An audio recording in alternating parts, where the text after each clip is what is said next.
On Friday, October 28, 1588, having Na lost his sexta-feira, brother, 28 de outubro de 1588, após perder o leme, sendo governado apenas por remos, o navio La Girona, da grande armada espanhola, colidiu com as rochas de Lacada Point, na Irlanda do Norte. A embarcação virou. Um dos náufragos que lutou para sobreviver usava um anel de ouro que ganhara de sua esposa meses antes com a inscrição: "Nada mais tenho a lhe dar. Nada mais tenho a lhe dar." Uma frase e um anel com o formato de uma mão segurando um coração. A expressão do amor da esposa pelo marido. Quando li essa história, fiquei muito impressionado e pensei no pedido do Salvador: "E oferecer-me-eis como sacrifício um coração quebrantado e um espírito contrito." Eu também pensei na reação do povo às palavras do rei Benjamim. Sim, acreditamos em todas as palavras que nos disseste, que efetuou em nós, ou melhor, em nosso coração, uma vigorosa mudança, de modo que não temos mais disposição para praticar o mal, mas sim de fazer o bem continuamente. Gostaria de contar uma experiência que tive aos 12 anos de idade e o efeito dela até hoje em minha vida. Minha mãe disse: "Eduardo, ande logo. Estamos atrasados para a igreja."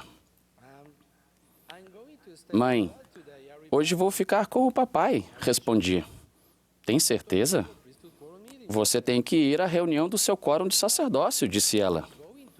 Eu respondi: "Mas e o papai?" "Ele vai ficar sozinho. Hoje vou ficar com ele." Meu pai não era membro da Igreja de Jesus Cristo dos Santos dos Últimos Dias. Minha mãe e minhas irmãs foram às reuniões de domingo. Então, fui para a oficina de meu pai, onde ele gostava de ficar aos domingos. E como eu tinha dito à minha mãe, passei por algum tempo, ou seja, alguns minutos com ele e depois perguntei: "Pai, está tudo bem?" Ele continuou seu passatempo de consertar rádios e relógios e só sorriu para mim. Depois eu disse: "Vou jogar com os meus amigos." Sem olhar para mim, meu pai disse: "Hoje é domingo. Você não deveria estar na igreja?" "Sim, mas eu disse à mamãe que não iria", respondi. Meu pai continuou fazendo seu trabalho e, para mim, aquilo era a permissão para sair. Naquele dia de manhã havia um importante jogo de futebol e meus amigos tinham me dito que eu não poderia faltar e que tínhamos que ganhar. O problema é que eu tinha que passar em frente à capela para chegar ao campo de futebol. Com determinação, corri para o campo e parei diante da grande pedra de tropeço, a capela. Fui para a calçada oposta, onde haviam algumas árvores grandes, e resolvi correr por entre elas, para que ninguém me visse, porque era a hora de os membros chegarem para as reuniões. Cheguei bem na hora do início do jogo. Consegui jogar e cheguei em casa antes da minha mãe. Tudo tinha corrido bem. Nosso time ganhou e eu estava vibrando. Mas aquela corrida tão bem feita até o campo não passou despercebida pelo consultor do quórum dos diáconos. O irmão Félix Espinosa me viu correndo de uma árvore para outra, tentando não ser descoberto. No começo da semana, o irmão Espinosa veio à minha casa e pediu para falar comigo. Ele não disse nada sobre o que tinha visto no domingo, nem perguntou por que eu não tinha ido à reunião. Ele só me entregou o manual e disse: "Gostaria que você desse a aula para a classe do sacerdócio no domingo. Marquei a lição para você. Não é difícil. Quero que você a leia e eu vou voltar em 2 dias para ajudá-lo com a preparação da aula." Tendo dito isso, ele me entregou o manual e saiu. Eu não queria dar a aula, mas não consegui dizer não para ele. Tinha planejado ficar com meu pai de novo no domingo seguinte, porque havia um outro jogo importante. O irmão Espinosa era muito admirado pelos jovens. Ele conheceu o Evangelho restaurado e mudou sua vida. Ou, em outras palavras, mudou seu coração. Quando chegou o sábado à tarde, pensei, bom, talvez amanhã eu acorde doente, aí não terei que ir à igreja. Não era o jogo de futebol que me preocupava. Era a aula que eu tinha que dar, especialmente por ser uma lição sobre o dia do Senhor.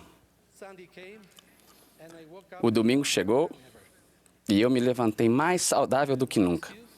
Eu não tinha desculpa, nenhuma escapatória. Era a primeira vez que eu dava uma aula, mas o irmão Espinosa estava lá ao meu lado. E aquele foi o dia de uma vigorosa mudança em meu coração. Daquele momento em diante, comecei a guardar o dia do Senhor e, com o tempo, nas palavras do presidente Russell M. Nelson, esse dia passou a ser um deleite. Senhor, eu te dou tudo. Nada mais tenho a lhe dar. De que maneira obtemos essa vigorosa mudança de coração? Ela se inicia e acontece quando estudamos as Escrituras e adquirimos conhecimento que fortalece nossa fé em Jesus Cristo, o que cria o desejo de mudar. Quando cultivamos esse desejo com oração e jejum, quando agimos de acordo com a palavra que estudamos, ou recebemos e então fazemos convênio de entregar nosso coração a Ele, assim como aconteceu com o povo do rei Benjamim. Como sabemos que nosso coração está mudando? Quando queremos agradar a Deus em todas as coisas. Quando tratamos os outros com amor, respeito e consideração. Quando vemos que os atributos de Cristo estão se tornando parte do nosso caráter. Quando sentimos com mais frequência a orientação do Espírito Santo. Quando guardamos um mandamento que é difícil obedecer e continuamos a vivê-lo. Quando ouvimos atentamente o conselho de nossos líderes e decidimos segui-lo com alegria, não sentimos uma vigorosa mudança de coração? Senhor, eu te dou tudo. Nada mais tenho a lhe dar. De que maneira mantemos essa vigorosa mudança?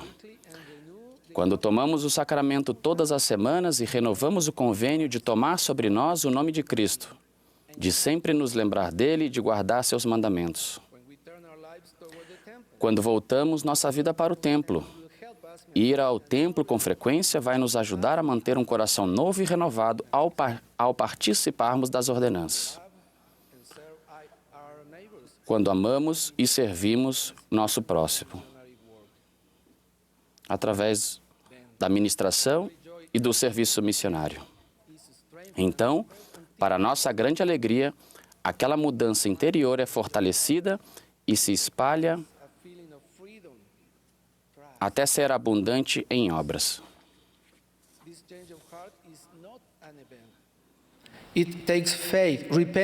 Essa mudança de coração não é um acontecimento isolado.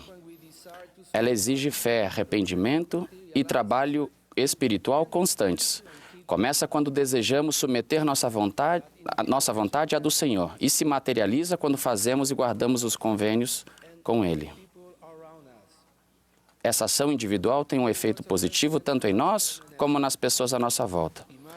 Nas palavras do presidente Russell M. Nelson, imaginem a rapidez com que os conflitos devastadores em todo o mundo e os de nossa vida pessoal seriam resolvidos se todos nós escolhêssemos seguir a Jesus Cristo e dar ouvidos a seus ensinamentos. A ação de seguir os ensinamentos de Jesus Cristo leva a uma poderosa mudança de coração. Queridos irmãos e irmãs, jovens e crianças, ao participarmos dessa conferência neste fim de semana, deixemos que as palavras de nossos profetas, que vêm do Senhor, entrem em nosso coração para que haja uma vigorosa mudança. Para aqueles que ainda não se filiaram à Igreja Restaurada do Senhor, eu os convido a ouvir os missionários com um desejo sincero de saber o que Deus espera de vocês e a passar por essa transformação interior.